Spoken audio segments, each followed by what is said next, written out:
हरदोई के महुआ कोला गांव के लोगों ने केशव का मनाया जन्मदिन। हरदोई के महुआ कोला गांव से आज जो तस्वीर सामने आई है वो केवल एक जन्म दिवस समारोह की तस्वीर नहीं है, बल्कि संघर्ष, सामाजिक चेतना, संगठन और आत्मसम्मान की एक जीवंत मिसाल है। जी हाँ, हम बात कर रहे हैं उसी महुआ कोला गांव की, जहां भगवान बुद्ध की प्रतिमा स्थापना को लेकर कभी बड़ा विवाद खड़ा हुआ था। मुकदमे दर्ज हुए, ग्रामीणों को परेशानियों का सामना करना पड़ा, लेकिन कठिन परिस्थितियों के बावजूद गांव के लोगों में अपने हौसले और सामाजिक एकता को टूटने नहीं दिया। आज उसी ऐतिहासिक बुद्ध विहार परिसर में महान दल के राष्ट्रीय अध्यक्ष केशव देव मौर्य का 56वां जन्म दिवस अभूतपूर्व उत्साह और भव्यता के साथ मनाया गया। इस अवसर पर महान दल प्रमुख केशव देव मौर्य ने कार्यक्रम में उपस्थित समस्त ग्रामवासियों, महिलाओं, युवाओं, बुजुर्गों एवं महान दल के सभी कार्यकर्ताओं के प्रति दिल की गहराइयों से धन्यवाद एवं आभार व्यक्त किया। उन्होंने कहा कि समाज का ये स्नेह,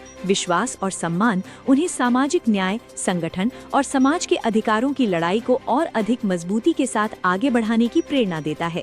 स्थानीय लोगों का कहना है कि कठिन समय में जिन्होंने पीड़ित ग्रामीणों की आवाज को बुलंद किया, न्याय की लड़ाई को मजबूती दी और समाज के बीच आत्मविश्वास जगाने का कार्य किया, उनके प्रति सम्मान व्यक्त करने के लिए पूरा गांव एक मंच पर एकत्रित हुआ। इस अवसर पर महान दल के वरिष्ठ उपाध्यक्ष दीनदयाल, सत्येंद्र, अंकित, सुगम, सत्यम, सिद्धार्थ, अमन, हिमांशु, अमित, अनुपम, विनोद, रिंकू, राजाराम, शिव कुमार, पुत्तीलाल, मुनेन्द्र, सुभाष, मूलचंद्र, लवकुश, शिशुपाल, रामशंकर, नीरज, हरिद्वारी, प्रकाश, अनिल, विनोद, रामचेला, सर्वेश, रामसागर, अशोक, जगन्नाथ, धनीराम, हरिशंकर, रामपाल, लवलेश, रामू, प्रिंस, विनेश, हिमांशु, गुड्डू, रामलखन, पवन, सचान, प्रांशु, विनोद, रामसेवक, राकेश, सुशील, राजकिशोर, छोटे, मुकेश, गजराज, उदय प्रताप, रामजी, गंगाराम, नंदलाल तथा अन्य गांव के सभी लोगों ने बढ़ चढ़कर भाग लिया।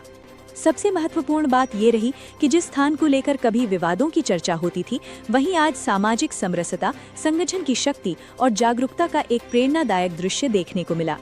महुआ कोला की ये तस्वीर एक स्पष्ट संदेश देती है कि समाज जब अपने अधिकारों, सम्मान और पहचान के लिए एकजुट होकर खड़ा होता है तो उसकी आवाज दूर तक सुनाई देती है। महान दल के राष्ट्रीय अध्यक्ष केशव देव मौर्य के जन्म दिवस पर आयोजित ये कार्यक्रम केवल एक औपचारिक आयोजन नहीं था, बल्कि उन लोगों की भावनाओं की अभिव्यक्ति था जो सामाजिक न्याय, संगठन और जागरूकता की राह पर आगे बढ़ना चाहते हैं। कार्यक्रम में बड़ी संख्या में समाज के जागरूक नागरिक, युवा, महिलाएं, बुजुर्ग एवं समस्त ग्रामवासी उपस्थित रहे। सभी ने मिलकर विश्व गुरु तथागत बुद्ध के श्री चरणों में केशव देव मौर्य का उत्तम स्वास्थ्य, दीर्घायु, उज्जवल भविष्य एवं निरंतर राजनैतिक सफलता की मंगल कामना की। साथ ही शाक्य, सैनी, कुशवाहा, मौर्य समाज में राजनैतिक चेतना और सामाजिक सम्मान की अलख जगाने वाले नेतृत्व को नमन किया। हरदोई के महुआ कोला गांव से उठी ये गूंज अब केवल एक गांव तक सीमित नहीं है, बल्कि ये संदेश दे रही है कि संघर्ष चाहे कितना भी बड़ा क्यों न हो, संगठित समाज अपनी पहचान और अपने सम्मान की रक्षा करना जानता है।